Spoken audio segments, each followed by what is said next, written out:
You know, I'm beginning to think I was a bit too harsh with Pac-Man. Pac-Man! I swear, there's so much love for this man. It's not his fault that I'm a Dig Dug lover or that I think that the maze game is a tad bit overrated. He's had a huge impact on gaming, and I don't think anyone could deny that. How could I hate him when he is responsible for what is my favorite 3D platformer of all time?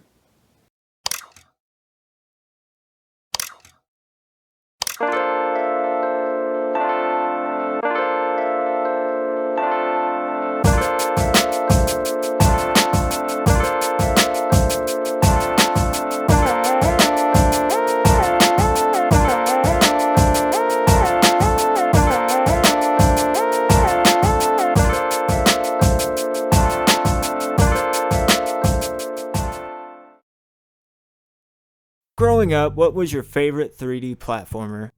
Crash Bandicoot, Banjo-Kazooie, Super Mario 64, Conker's Bad Fur Day?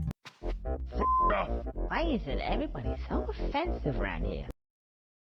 My favorite was Slide 2. What? No, come no on. way. I thought it was gonna be Pac-Man World 2. Yeah, I had a love-hate relationship with Pac-Man World 2 as a kid. I thought the game was really cool, but it was too difficult at the time and I couldn't get past those snowy mountain levels. Flash forward to today though, and I can beat the game with ease as well as appreciate how well they translated the original maze game into a 3D platformer. Side note, I've never played the first and the third, so this will be a reaction strictly to the second. So I've gotta hand it to Namco, Pac-Man fits perfectly as a 3D platformer. Pac-Man controls pretty well. He feels just the right weight and has a butt bounce and rev roll to get around the environment.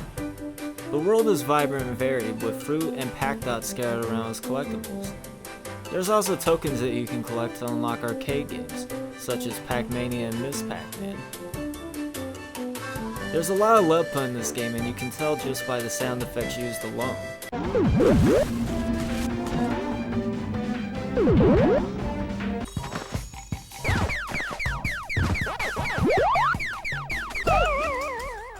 A complete nod to the arcade. Throughout the world, you'll be attacked by different creatures.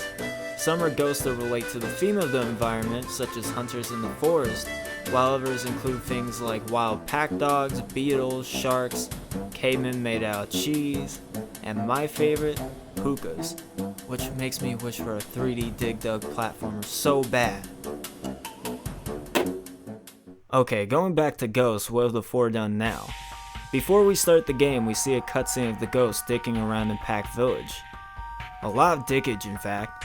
So much so that the morons take some golden fruit off a tree and accidentally wake up a ghost named Scary, who happens to be the real threat.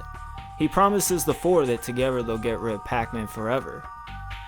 Yeah, pretty generic plot, but it sets things up.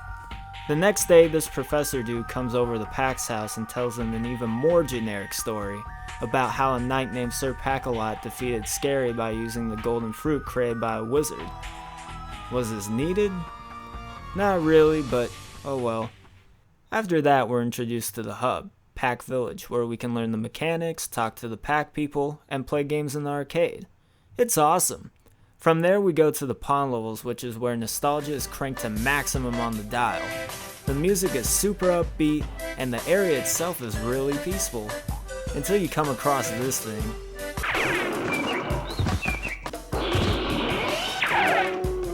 So like I mentioned earlier, the world is varied. There are other areas that you can go to via a map level select screen. At the end of each area you go against the boss fight, which is usually one of the four ghosts. Clyde, Inky, Pinky, and Blinky. Okay, hold up. Hold the damn phone. I'm just gonna say Blinky is the biggest bitch ever. So let me ask you, what kind of vibes do you get when you see a boss fight with lava or fire around it? Usually it's intense and epic, right? Well, here's how it is, everyone, in Pac-Man World 2.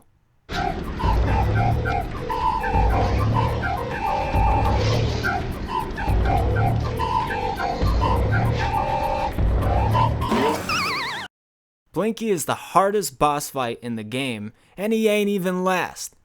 He's so damn cheap, He's like a little kid on Mortal Kombat spamming fireballs as Liu Kang. No skill, no rhyme or reason, yet he wins cause you get no chance of getting the drop on this bastard. It took me like 20 to 30 tries because this guy kept chucking his fireballs in my face when I was in the air, or pulling away when I was trying to butt bounce that fool. Oh my god. Okay, I'm calming down. You guys want to know what game is my favorite in the Villages arcade? Pack Attack. Cause it's only you against Blinky.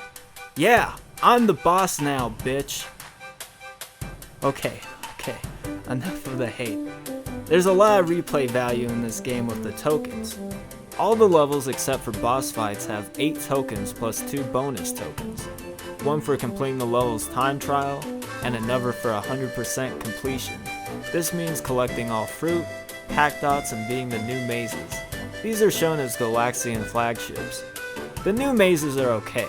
It's neat how they're set in each environment, however the camera is zoomed in so you might find yourself getting snagged by the ghost more often than the original. Overall though, it's really neat that Namco add these extra features and nods to the original Pac-Man, as well as their other classics.